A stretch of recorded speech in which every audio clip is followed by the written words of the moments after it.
xadiiskii bukhaari uu saxiixiisa ku warinayey dagaalkii uxud markuu dhacay dalxatu bnu cubaydillaah wuxuu ka mid ahaa dadkii aan cararin ee goobta dagaalka ku sugnaaday ayuu ka mid ahaa dalxa wuxuu yidhi dalxa aniga iyo rag fara ku tirisa ayaa goobtii dagaalka ku harnay nebiga salى اllahu wasalama wabaaraka calayhi ayuu dalxa ka difaacayey fallaaraha iyo dhagaxda soo dhacay oo dhan asagaa jirkiisa isu dhigayey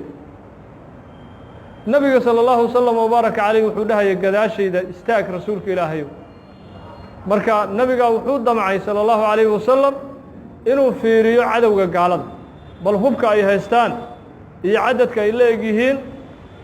abudalxa gadaashiisii ayuu sida yacni nebigu salى اllahu calayh wasalam cirbihiisii iyo lugihiisii intuu ku istaagay ayuu cadowga fiirinay abudalxa nebigu wuxuu ku yidhi salى اllahu calayh wasalam yaa nebiy اllaahi laa tushrif calayhim yusiibuka sahmun min sihaami اlqowm naxrii duuna naxrika yaa rasuula اllah wuxuu yidhi rasuulka ilaahay cadowga ha fiirin haddaad cadowga fiiriso wejigaagay arkayaan gamuunay kugu soo tooganaya anaana maantay doonaya dhuuntayda wax walba inay ku dhacaan oo dhuuntayda aan dhuuntaada ku furto dhuuntayda inaan taada ku furto anigaa doonaya naxrii duuna naxrig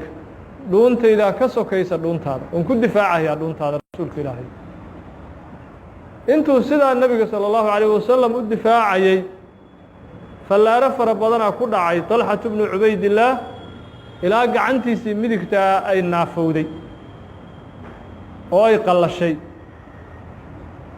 oo gacantii midigta ahaa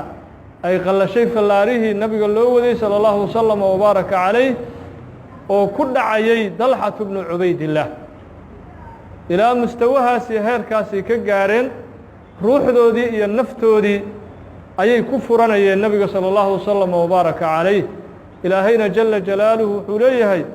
annabiyu أwlىa biاlmu'miniina min anfusihim nebigu salى اllahu calayhi wasalam mu'miniinta wuu uga xaqnimo badan yahay naftooda naftaada nebigaa kaaga xaqnimo badan salى اllahu wasalama wabaaraka calayh sida ilaahay qur'aanku inoogu tilmaamay sidaas oo kale sacd bnu rabiic saxaabigii la dhihi jiray sacd bnu rabiic sida imaamu albukhaari saxiixiisa uu ku warinayo saxaabiga sacd bnu rabiic dagaalkii uxud wuxuu ahaa dadkii ku geeriyooday nebiga salى اllahu calayhi wasalam wuxuu la hadlay zayd bnu haabit wuxuu yidhi zayd bnu haabidow sacd bnu rabiic bal ka soo fiiri dadka dhaawaca inuu ku jiro waqul lahu ina rasuula اllahi salى اllahu calayhi wasalam yaquulu laka kayfa tajiduk fartiinna iga gaarsii haddii aad nolol ugu tegtid waxaad ku tidhaahaa nebigu waa ku soo salaamayey salى اllahu calayhi wasalam wuxuuna ku dhahayey xaaladdaada ka warran zayd bnu haabit wuxuu yidhi dadkii la laayey iyo dadkii dhaawaca ayaan ka raadiyey sacd bnu rabiic waan helay waxaan u tegey iyadoo naftu ku daba yar tahay saxaabiga sacd bnu rabiic oo naftu ay ka sii baxayso markaasaan ku idhi rasuulkaa ku soo salaamayey salى اllahu calayh wasalam wuxuuna nebigu ku dhahayey xaaladdaada ka warran markaasuu sacd bnu rabiic iyadoo naftu ka sii baxayso wuxuu yidhi nebiga anigana salaan iga gaarsii waqul lahu innii la ajidu riixa aljanna waxaadna ku tidhaahaa caraftii jannadaan helayaa iga gaarsii fartiintaas jannadiyaa ii soo udgeysa naftii markay iga bixaysay rasuulka u sheeg caraftii iyo uduggii jannada inuu isaaqay u sheeg fartiinna iga gaarsii qoomkayga ansaarta ah qoladayda ansaarta ah in ka dharsana fartiin iga gaarsii waxaad ku tidhaahaa laa cudra lakum cinda allahi yowma alqiyaama in yakhlusuu ilaa rasuuli illaahi salى اllahu calayhi wasalam ansaartana fartiintaa iga gaarsii waxaad ku tidhaahaa cudurdaar ilaahay agtiisa kuma helaysaan qiyaamaha waxaad ku cudur daarataan adinkoo nool haddii nebiga dhaawac la gaarsiiyo ama dhibaato la gaarsiiyo taana fartiintaana qoladayda iga gaarsiiye ansaarta yaa nabiga la soo gaarsiinin wax dhibaato ah sidiiuna ku geeriyooday Sacd ibnu Rabiic yacni marxaladaas oo kale saxaabiga iyadoo naftii ka baxayso waa meesha qofka bini aadamku